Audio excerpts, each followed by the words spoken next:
Biz demişdik ki, əgər bir kəmiyyət bir neçə dəfə artması ilə digər kəmiyyət də bir o qədər dəfə artırsa, belə kəmiyyətlərə deyilir necə kəmiyyətlər? Düz mütənasib kəmiyyətlər, hə? Məsələn, buna nümunələr göstərmişdi ki, məsələn, deyirəmsə mən əgər 1 kiloqram almanın qiyməti 3 manatdır, onda 3 kiloqram almanın qiyməti olur 9 manat. Yəni kütləni artırdıqca bu qiymət də artır. Belə kəmiyyətlərə deyirdik düz mütənasib kəmiyyətlər. İndi bir də düstur yazmışdıq. Dedik ki, düz mütənasib kəmiyyətlər ümumi şəkildə bu düsturla ifadə olunur. Kimin yadında qalıb həmin düstur? Y bərabərdir. Düsturumuz necə idi? XK Kx ay sal. K vur x şəklində idi. Demişdik ki, düz mütənasib kəmiyyətlər ümumi şəkildə y bərabərdir k vur x şəklində göstərilir.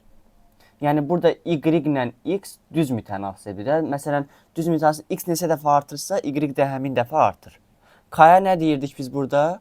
K mütənasiblik əmsalı idi. sabit. Bəli, sabit bir ədəd mütənasiblik əmsalı idi. Mütənasiblik əmsalı. Buradan mən K-nın tapmasını neyin yazım? İndi vuruq hasilə görə K-mız birinci vuruqdur, x-imiz ikinci vuruqdur, y-imiz də hasildir. K-nı burası x-ə. K-nı tapmaq üçün. K-nı tapmaq üçün y-i x-ə bölməliyəm də. Y bölünsün x şəklində bunda yazırdıq. İndi bir də cədvəl şəklində veriləndə bizə soruşurdu ki, məsələn, keçən mövzuda belə suallar var idi, bundan əvvəlki mövzuda. Aşağıdakı cədvəllərdən hansı düz mütənasib asılılığı göstərir? Biz hər cədvələ uyğun olaraq hər bir sütun üzrə K-nı tapırdıq. Əgər K-mız hər bir sütunda eyni bir ədədə bərabər olurdusa, deyirdik ki, bu düzdür, düz mütənasib asılılıqdır. Yox, əgər məsələn bir sütunda başqa bir cavab alıram, digər sütunda başqa bir cavab alıramsa, deyirdik ki, bu düz mütənasiblik asılılıq deyil. K-dan söhbət gedir. Yəni K hər bir sütun üçün eyni bir qiymət olmalıdır. Yəni hər bir sütun üzrə y-i x-ə böləndə biz eyni bir qiyməti tapmalıyıq. Yoxsa məsələn bir dəfə 3 tapıram, bir dəfə 2 tapıram, biz onların düz mütənasib olduqlarını deyə bilmərik. İndi gəlin məsələn birinci tapşırığa baxaq. Yazıb ki, verilmiş cədvələ əsasən x və y dəyişənləri arasındakı asılılığı araşdırın. Məsələn, bunları nömrələyək. Bu birinci cədvəl, bu ikinci, bu üçüncü, bu da dördüncü cədvəl olsun. İndi birinci cədvələ əsasən gəlin K-nı tapaq hər bir sütun üzrə. Sütun bax belədir də, bu şəkildə. İndi birinci sütun üzrə gəlin tapaq. Y-imiz 4-dür, x-imiz 2-dir. K neçə olur? Ay sağ. Biz dedik ki, K-nı tapmasını bayaq düstur yazmışdım. Y-i x-ə bölməliyəm. Birinci sütun üzrə olur, K bərabərdir 2 olur. Sonra ikinci sütun üzrə 8, 4. Yenə K neçə olur? 2. Üçüncü sütun üzrə y-imiz 5-dir, x-imiz də 2.5-dir. K neçə olacaq? K-mız yenə 2 olacaq, bəli. Dördüncü sütun üzrə də 2,4-ü 1.2-yə böləndə, bəli, K 2 olur. Və nəhayət 5-ci sütun üzrə 9-u 4,5-ə böləndə K yenə 2 olur. Bəli, hər bir sütun üzrə tapdığımız K-lar eyni bir ədədə bərabər olduqlarına görə mən birinci cədvəldəki asıllığın düz mütənasiblik asıllıq olduğunu deyə bilərəm. Başa düşdünüz? Düstur da hansı şəkildə gəlib düşdü? Ümumi şəkildə y bərabərdir kx idi. K vur x. İndi K-mız 2-dir deyənə y bərabərdir 2 vur x şəklindədir bizim asıllığımız. Başa düşdünüz? Bu birinci variant. İndi gəlin ikinci varianta baxaq. İkinci variantı araşdırsın Nihat. Nihat buyur. Mən burada 3, -3, 6, müəllim burada X-imiz -2-dir. bəli, birinci sütun üzrə 6-nı -3-ə böləndə K-nın -2 olduğunu tapıram. Sonra ikinci sütun üzrə Mən burada yoxdur, 0-dır K. 0 deyil, 4-ü 4-ə böləndə 0 eləyir. 4-ü 4-ə böləndə 1 eləyir. 1 eləyir. K-mız 1-dir. Bax, heç o biri sütunlara baxmağa ehtiyac yox. Dedim ki, hər bir sütun üzrə tapdığımız K eyni bir ədədə bərabər olmalıdır. Ona görə ikinci variant düz mütənasiblik asıllıq deyil. Başa düşdün? Heç o birilərinə baxmağa ehtiyac yoxdur. O birilər nə olursa olsun. Bir dənəsi fərqli oldusa, yəni ilk tapdığımız 2 dənəsi bir-birindən fərqli oldusa, o birlərinə baxmağa ehtiyac yoxdur. İndi üçüncü variantı araşdırsın Tunar. Üçüncü cədvəli. Üçüncü variantda x-ə -4 verib, y-ə də -2. Bu uşaqlar mənfidir. Mən burada düşməyib, -2, -4-dür. Bəli, orada mənfi 2-dir. Bunlar hamısı onda. -4-dür, -2-dir. Bunlar hamısı onda mənfidir. Xeyr, o ikisi də mənfi deyil. İkisi də mənfi deyil. Onda bircə birincisi -4, -2, o birilər 9 düzdür. Bir dənə baxın. Bəli. Hə, buyur. Bəli. Bəli. İndi burada x-in əvəzinə -2 qoyduq. Ondan sonra x-in əvəzində -4-ü qoyanda burada 0,5 qoymalıyıq. Bəli, k-mız olur 2-də 1, yəni 0,5. Sonra ikinci sütun üzrə bax. 5. Bəli, bunda da 0,5 olur. Bəli, burada da 4,5-i 9-a böləndə 2-də 1 eləyir. Çünki 4,5 9-un yarısıdır. 4,5-i yığsara aparanda 2-də 1 olur. Bu da olur 0,5. Sonra üçüncü sütun üzrə bu da olur 0,5, yəni 2-də 1. 3,5-i də yetəmə. Dördüncü də olur 0,5. Beşincisi də olur 0,5. 2-də 1 yəni. 6-nın 2-nin 2. Deməli, üçüncü variantdakı cədvəlimizdə düz mütənasilik, asıllıq ifadə olunur. Dördüncü variantda uşaqlar özünüz araşdırarsınız. Bunun da düz olub olmadığını onu da özünüz deyirsiniz. Yəni elə də çətin deyil bu da. Başa düşdünüz birinci tapşırığı. Yəni gəlin ikinci tapşırığa baxaq.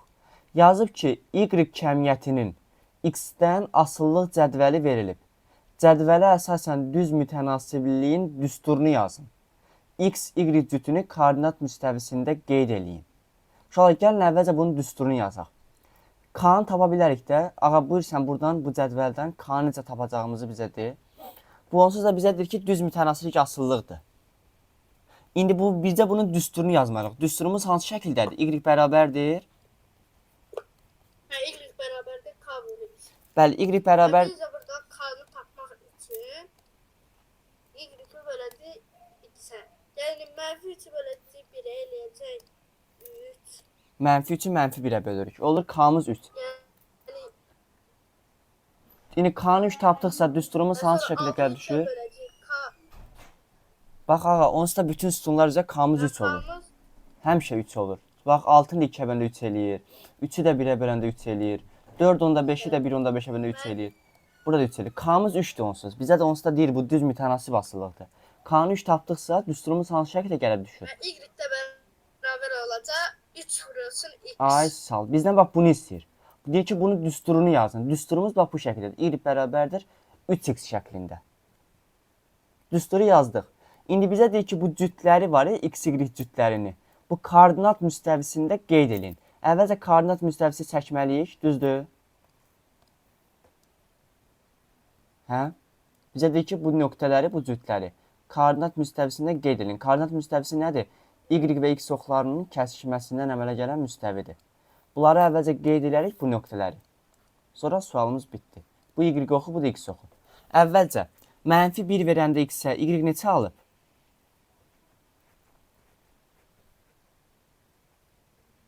Ağa, -1 olanda x, y neçə olub?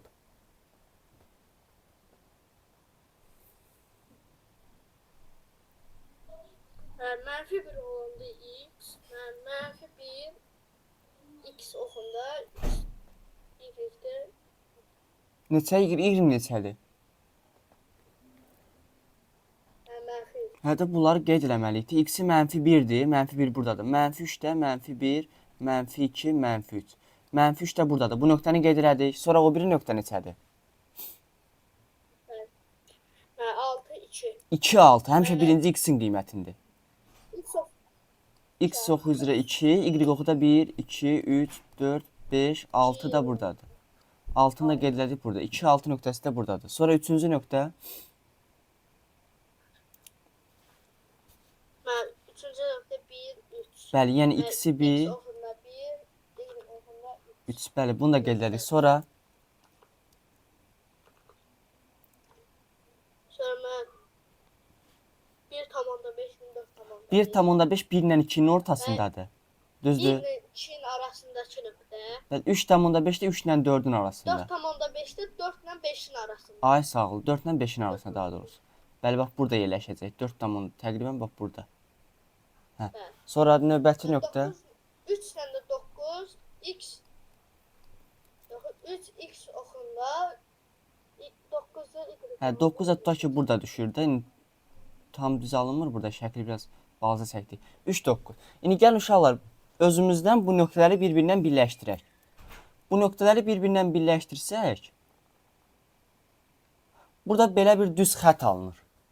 Ümumiyyətlə uşaqlar düz mütənasiblik asıllığın buna xətti funksiya deyilir. İndi biz yuxarısı 7-ci sinifdə keçərik bunun ətraflı. Qrafiki düz xəttdir həmişə. Düz mütənasiblik asıllığın, yəni y bərabərdir kx şəklində olan funksiya əslində bizim növbəti dərsimizdə elə bu 6-cı sinifdə. Qrafiki düz xəttdir. Bunu da indi dedim, əslində bu lazım deyil bu sualda, amma yenə də dedim ki, biləsiniz. Düz mütənasiblik asıllığın qrafiki düz xəttdir. Başa düşdünüz? Xətti funksiyada deyirlər buna. Amma bizdən sadəcə bu nöqtələri qeyd eləməyimizi istəyirdi. Biz də qeyd elədik. Başa düşdü hamı ikinci sualı.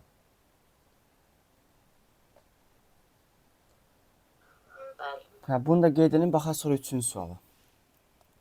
İndi üçüncü sualı Dəniz, sən izah elə.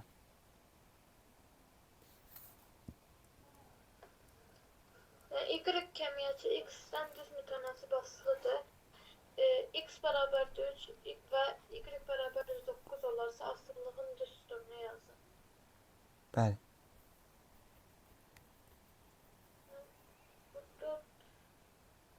Düz mütənasiblik asıllığın ümumi şəkli necə idi? Düz mütənasib asıllıq y bərabərdir. Y bərabərdir nəyə? K vurulsun x. Bəli, k vurulsun x idi. Bunu bayaqdan deyirik. İndi bu funksiyamız bu şəkildədir. Bizdə k-nı tapsaq, gətirib yerinə qoyacam, düsturu yazaram. İndi x 3 olanda y 9 olur. Deməli, k-mız neçədir? 3. Bəli, k-mız 3-də y-i x-ə bölməklə k-nı tapırıq biz. Gətirib indi burada k-nın yerinə 3 qoyacam. Y bərabərdir 3 vurulsun x şəklində olacaq. Deməli, bu asıllığın düsturu y bərabərdir 3x şəklindədir. Başa düşdün? Bax, bizə düz mütənasib asılı olduğu verilib və x-in və y-in bir qiyməti verilib. Onu əsasən k-nı tapdıq y-i x-ə bölməklə. K-nın 3 olduğunu tapdıq. Sonra da düsturumuz ümumi şəkildə y bərabərdir kx kimidir axı. K-nın yerinə 3 qoyduq. Bildin?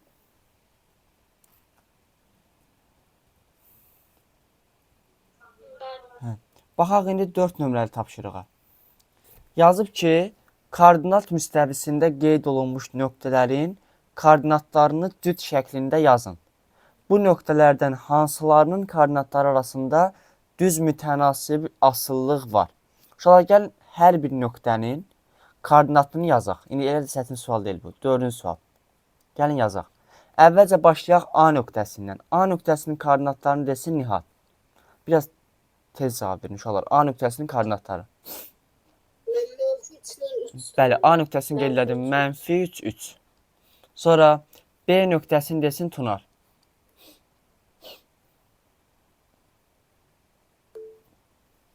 Buyur Tunar, B nöqtəsi. Anam səsi bağlamışam 1-3. 1-3'dür. Bəli, B nöqtəsi 1-3'dür. Sonra C nöqtəsi ağa.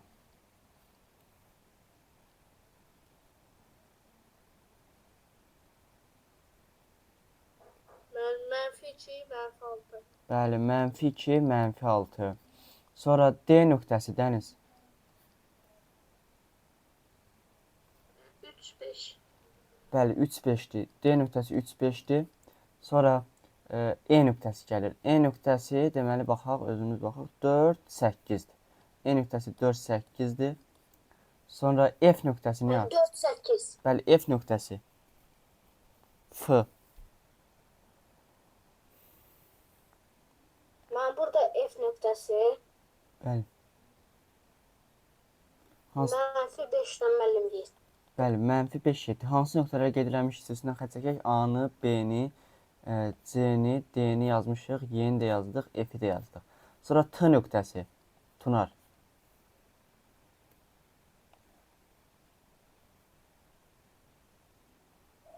Anam bəli. T nöqtəsi 2-6. Bəli, T nöqtəsi 2-6'dır. T-nı da yazdıq. Sonra S nöqtəsi ağa.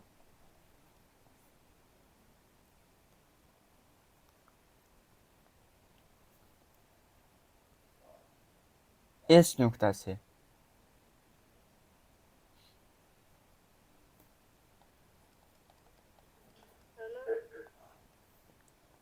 Sonra L nöqtəsi dəniz.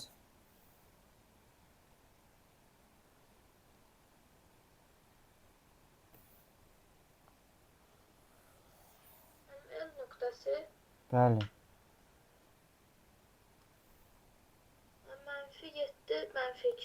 -7, -2. -7, -2. Sonra L də qeyd elədik, S-i də yazdıq. Qaldı KMNP.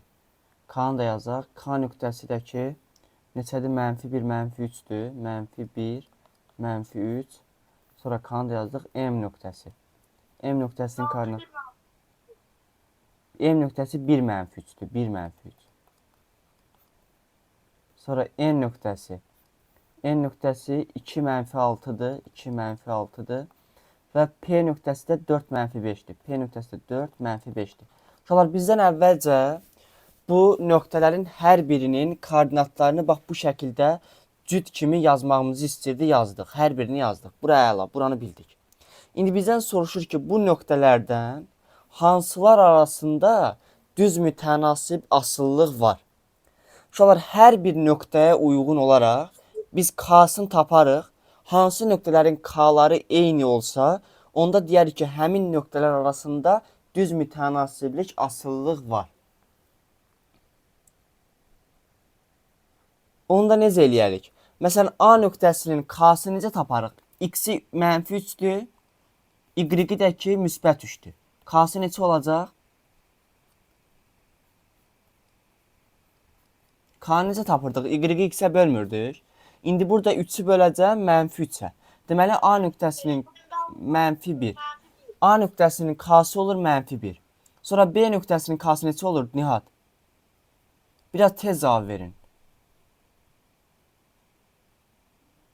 Mən burada X 1-dir. K-sını soruşuram. K-sı nə cavab verin? K-nı müəllim X-ə vuracaq.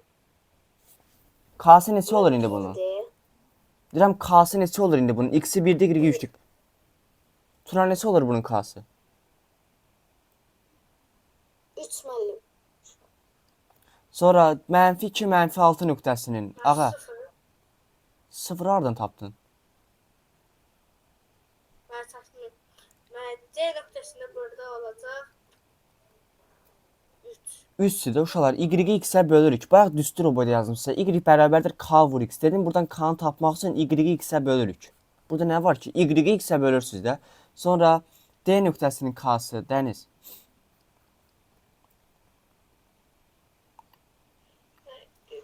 Burada 5-i böləcəyik 3-ə. Qoy qalsın deyə 3-də 5 qalsın. Sonra E nöqtəsinin K-sı olur 8-i 4-ə bəndə 2. Sonra F nöqtəsinin K-sı bərabər olur -1 onda 4-ə. Sonra T nöqtəsinin K-sı neçə olur? Neçə olur T nöqtəsinin K-sı? Mən 3. 3 olur. Bəli, 6-nı 2-yə bölürük. Sonra S nöqtəsinin K-sı olur 2/7. Qoy qalsın belə. L nöqtəsinin K-sı olur -2/7. O da elə olur 2/7. Mənfini mənfiyə bölən olsun müsbət eləyir də. Və K nöqtəsinin K-sı olur -3, -1 3 eləyir. M nöqtəsinin K-sı olur -3. -3 işarələrini düz deyin. N nöqtəsinin K-sı da olur -3. Bu da olur -5/4. Bəli. İndi uşaqlar eynilərinə baxaq. Görək hansılar eynidir. B, C, B, C, T, C, bir də K. Bax fikir verin. K, B, C, T, K. Deməli baxın buradan yazıram. B, C, T, K. Bu nöqtələr arasındakı asıllıq necə asıllıqdır? Düz mütənasib. Həqiqətən uşaqlar baxın, bu koordinat sisteminə də baxsaz, bunlar bir düz xətt üzərində yerləşir. B, C, T, K. Baxın indi bunları burada biraz düz xətti düzəldək, hə. Bu nöqtələri birləşdirsək biz. Şimdi biraz düz xəttim. Görürsünüz bu düz xətti. Görürsünüz həmin nöqtələr bir düz xətt üzərində yerləşir. Həqiqətən də deməli B, C, T, K nöqtələri düz mütənasib asıllıqdır. Düz mütənasib asılıdır bir-birindən. Sonra hansılar bir-birindən düz mütənasib asılı olur?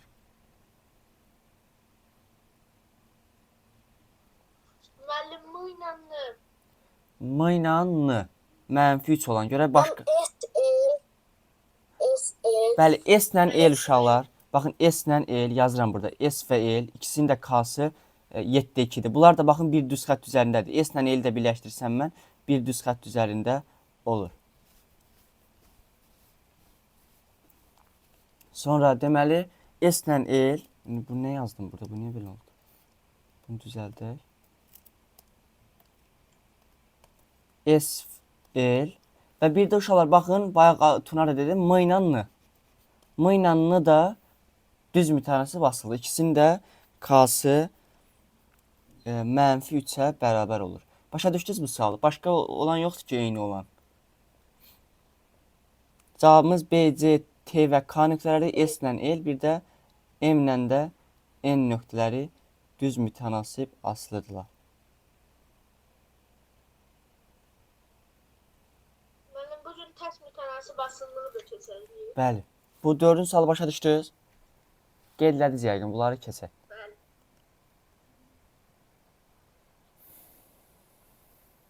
Baxaq indi 5-ci tapşırığa. Yazıb ki, koordinat müstəvisində elə nöqtələr qurun ki, onların koordinatları arasında düz mütənasib asıllıq olsun. Uşaqlar, indi hərəniz deyin mənə, məsələn, ən azı 4 dənə nöqtə deyin ki, onlar arasındakı asıllıq düz mütənasib asıllıq olsun. Birinci Tunar səndir. Müəllim, məsələn, T nöqtəsinin 2, 6. A nöqtəsi götürək də. A nöqtəsi olsun 2, 6. 2, 6. 2, 6 sonra B, 3, 9. A sal. Hər biri üçün K eyni olmalıdır. 3, 9. Sonra C. C'də olsun mənfi 36-dan mənfi 3. Mənfi 3-dən mənfi 36. Mənfi 30. Yox, o mənfi 12-dən mənfi 36. Yarım çaşdım. Mənfi 12-dən mənfi 36. İndi böyük ədədlər verirsən, bunları koordinat sistemində qeyd eləmək var. İndi qeyd eləməliyik biz, nöqtələri yazarıq elə. Sonra bir dənə nöqtə yazaq, D nöqtəsi. 1, 3. Bəli, 1, 3. Kiçik ədədlər deyin ki, koordinat sistemində qeyd edə biləsiniz də. 1, 3. Bu nöqtələr həqiqətində uşaqlar görərsiniz ki, hər biri üçün K 3-dür. Və koordinat sistemində də qeyd eləsəz, bunlar bir düz xəttin üzərində yerləşəcək. Sonra, indi Nihat səndir. Yenə sən də 4 dənə nöqtədir ki, onlar arasındakı asıllıq düz mütənasib asıllıq olsun. Mənfi 2, mənfi 6. Yenə də məsələn buna bir L nöqtəsi desək. Sən də K-sı 3 olmasında başqa bir ədədlərdir. Mən 1, 3. 1, 3-ü yazmışıq. Başqa ədədlər. Mənfi 3 müəllim, mənfi 1 olar. Yaxşı, görün bunun davamını gətirə bilirsən. Mənfi 3, mənfi 1, sonra M nöqtəsi.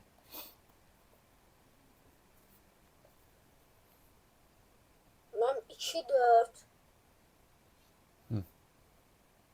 2, 4 verəndə, mənfi 1-i mənfi 3-ə böləndə 3-də 1 eləyir. 2-ni 4-ə böləndə, 4-ü 2-ə böləndə mənfi 3-də 1 eləyir. Deyirəm, elə bir ədədlərdir ki, davamını gətirə bilərsən. Mənfi 3, mənfi 1 deyirsən.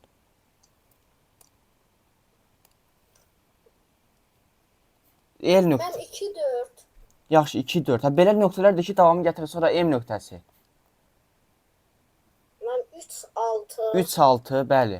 Sonra N nöqtəsi. 4, 8. 4, 8. Bir də K nöqtəsindədir. Mən 5, 10. Fisoda 5, 10. Bu nöqtələr həqiqətində Y-i X-ə böləndə hər biri üçün 2 edir. Eyni bir ədədə bərabər olur. Sonra ağa səndir. P nöqtəsi tutaq ki.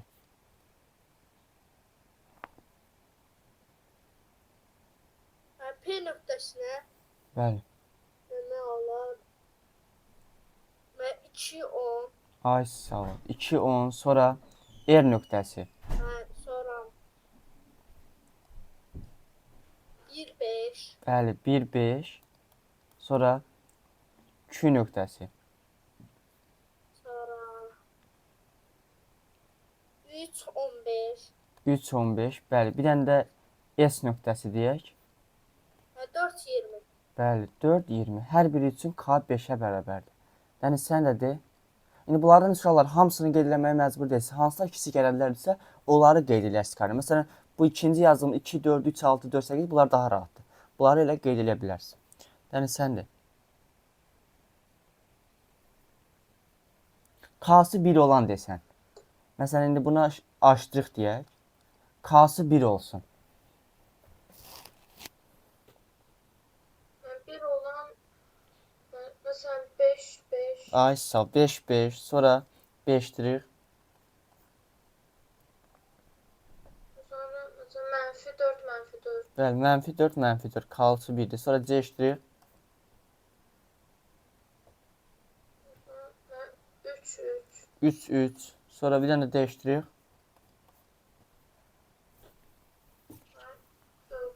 7 7 7, 7. Bəli. Bu da K-sı 1 olanlardır. Deməli 4 hal yazdıq. İndi siz istədiyiniz birini koordinat sisteminə qeyd edərsiniz. Bu nöqtələri koordinat sisteminə qeyd edəndən sonra görərsiniz ki, bu 4.4'ü də bir düz xəttin üzərində yerləşir. Bu da oldu 5 nömrəli tapşırıq. Aydın oldu hamıya.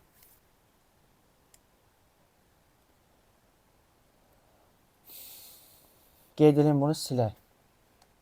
Baxaq 6-cı tapşırığa. Yazıb ki, 2 kiloqram yağın qiymətinə 4 kiloqram pendir almaq olar. 5 kiloqram yağın qiymətinə neçə kiloqram pendir almaq olar? Yağın qiyməti ilə pendirin qiyməti arasındakı hansı funksional asıllıq var? Ağa buyur.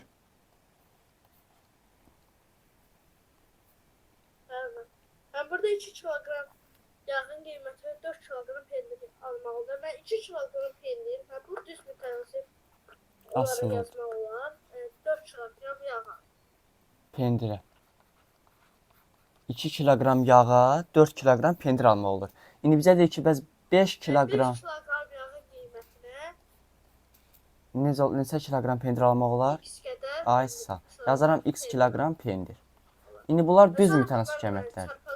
Bəli, düz mütənasib olduqlarına görə çarpaz vurmaq lazım. Sonra burada 2x bərabərdir 4 vurulsun 5. Bəli, Burada 2x. olacaq 2x bərabərdir 20, x də bərabərdir 10'a. Ay sağ. Deməli 5 kiloqram yağın qiymətinə 10 kiloqram pendir almaq Burada olar. da asıllıq da y bərabərdir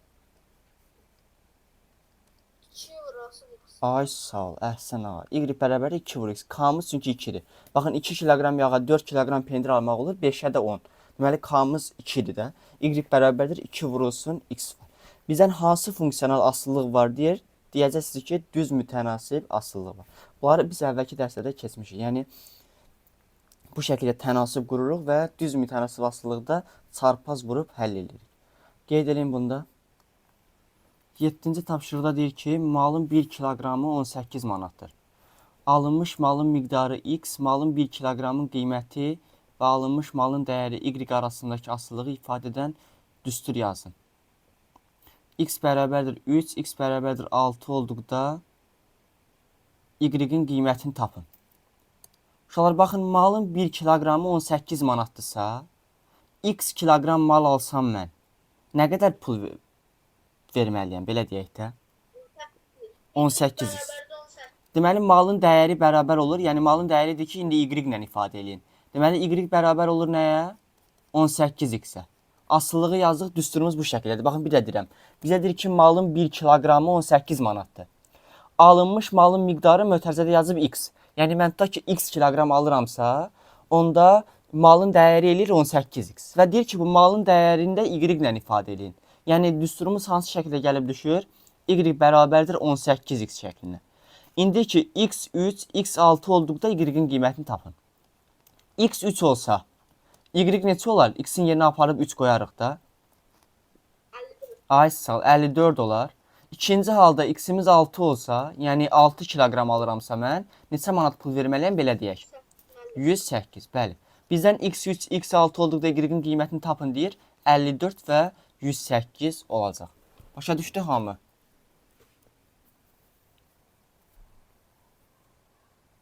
Hə, bunu da qeyd edin. Dəniz sən izah elə. Deyir ki, avtomobil yolda 85 km/saat sürətlə hərəkət edir. Avtomobilin tez saata getdiyi S yolunu ifadə edən düsturu yazın. zamanla gedilən yol arasında hansı funksional asıllığı var? Burada Dəniz, gedilən yolu necə tapırıq? S nəyə bərabər olur? S bərabərdir Vur T. V vur T'dir də. Gedilən yolu tapmaq üçün sürəti zamana vururuq. İndi bizə sürəti verib. Nə qədərdir sürət? 85 kilometr. V-ni yenə 85 qoysam S nəyə bərabər olacaq? S bərabər olacaq 85 kilometr saat. onu yazmağa ehtiyac yoxdur bir də. Elə 85 vur T. Bizdən o düsturu yazın deyirdi. S bərabər 85 vur T'dir. İndi bizə deyir ki, bu zamanla, yəni T burada zamandır bildiyimiz kimi. S-də gedilən yol. Bu asıllıq necə asıllıqdır?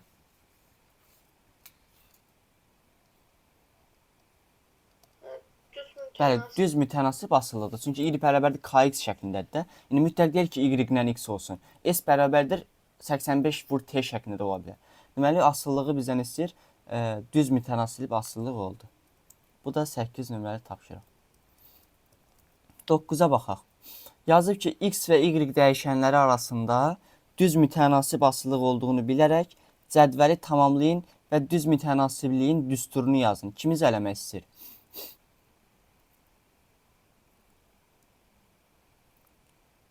Nihat, buyur. Mən burada x 3-dürsə, mən 15-dən 45-ə baxırıq. Mən burada 3 dəfə 15-i artırıblar y almaq üçün. Mən burada 3-ü 3 dəfə artıracaq, y 9 olacaq. Deməli, bax, deyirsən ki, burada 4-cü sütuna əsasən biz k-nı tapa bilərik. Bəli. İndi buradan k-nı tapdıq ki, 45-i 15-ə böldük. Neçə oldu? Elədi 3 müəllim. Bəli, 3. Deməli, k-mız 3-dür. K 3-dürsə, hər bir sütunuzə tapa bilərik. Məsələn, birinci sütunuzda x 3 olanda düsturumuzu birinci yazaq. Düstur hansı şəklə gəlib düşür? K 3-dürsə. Y bərabərdir müəllim. K vurulsun x. Hətta k-mız indi 3-dür də, k-nın yerinə 3 qoy. 3 vurulsun x. Hətta 3 vurulsun x. Y bərabər olur 3 vurulsun x. Düsturumuz bu şəkildədir. Bizdən düz mütənasibin düsturunu yazın deyirdi, düsturu yazdıq. İndi birinci sütuna baxaq. X 3 olanda y neçə olacaq? Mən 9. 9. İkinci sütunda y-i verib 7.5. X neçədir deməli? Mən 7,5-i 3-ə böləcəm. Bəli, neçə? O da eləyir 2.5. 2,5. Sonra üçüncü sütun üzrə y-imiz 15-dir, x-imiz deməli neçədir? 5. 5-dir. Və ən sonuncu sütunda x-imiz 3-də 2-dir, y neçə olacaq? 6-da 3. 3-də 2-ni neçəyə vurmalıyam? 3-ə müəllim. 3-də 2-ni 3-ə vuranda neçə eləyir? 9-da 6. Neçə eləyir uşaqlar 3-də 2-ni 3-ə vuranda? 2. 2 eləyirdir 9-da 6. 3-ü həm sürətə vurur, həm də məxrəcə vurur. 3-dən 3 ixtisar gedir, qalır 2. Burada deməli 2 yazırıq. Cədvəli doldurduq. Başa düşdünüz?